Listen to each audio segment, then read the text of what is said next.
ბაბილონის გოდოლამდე აღდგენილი უძველესი დედაენა ამ სათაურის სტატია პრესტიჟულ სამეცნიერო ჟურნალში დაიბეჭდა. პუბლიკაცია, რომელშიც საქართველოს ნახსენები კომპანია Fox News-ის ობიექტივში მოხვდა. კვლევის მიხედვით 15,000 წლის წინ ევროპელი და აზიელი ადამიანების წინაპრები საერთო ენაზე საუბრობდნენ, რომლის ფუძე სავარაუდოდ ქართული იყო. როგორი ამ თემაზე ქართველი მეცნიერების მოსაზრებები მარიკა შალიკაშვილი გიამბობთ.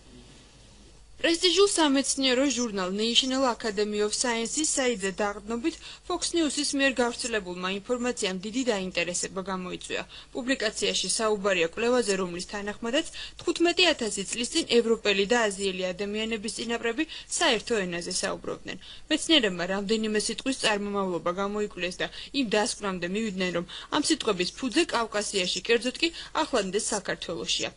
პუბლიკაციის მიხედვით, კვლევა მეცნიერებს შესაძლებლობას მისცემს უძველეს მიგრანტთა და პრეისტორიულ კულტურათა შორის კავშირი აღადგინოს. რედინგის უნივერსიტეტის ბიოლოგიის კვლევის თანაავტორის მარკ პეგელის აზრით, ენების კვალის პოვნა 15,000 წლის წინ არის შესაძლებელი.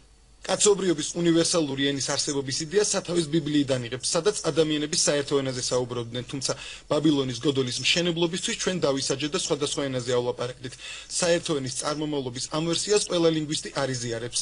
კვლევართა ნაწილი ფიქრობდა, რომ ენის ფესვების მიკვლევა მხოლოდ 3 ან 8,000 წლით უკან არის შესაძლებელი, თუმცა ჩვენ შესაძლებლობა გვაქვს ენის კვალს 15,000 წლის წინანდელ პერიოდამდე გავყვეთ, რომელიც უკანასკნელი გამყინვარების ხანის დასასრულს შეესაბამება.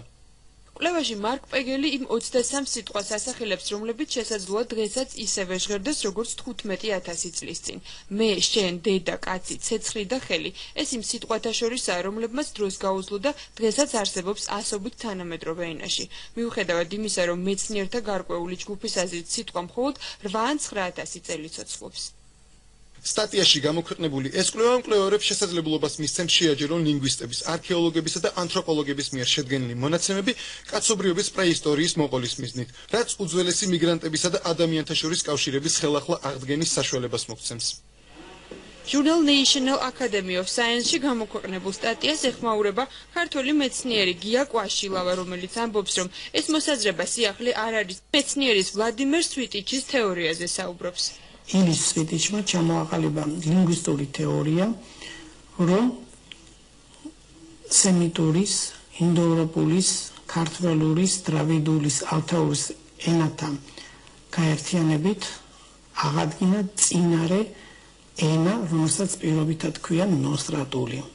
ნოსტრატული ენა გავრცელებული იყო სავარაუდოდ მე-16 ათასწლეულიდან მე-11 ათასწლეულის ჩათვლით.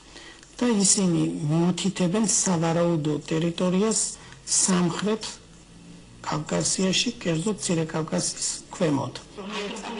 კვაშილავა მიუთითებს კემბრიჯის უნივერსიტეტის მიერ გამოცემულ ენის სპეციალურ ლექსიკონზე, სადაც 3,805 სიტყვაა ჩამოთვლილი, რომლებსაც სხვადასხვა ენებზე ერთი მნიშვნელობა აქვთ.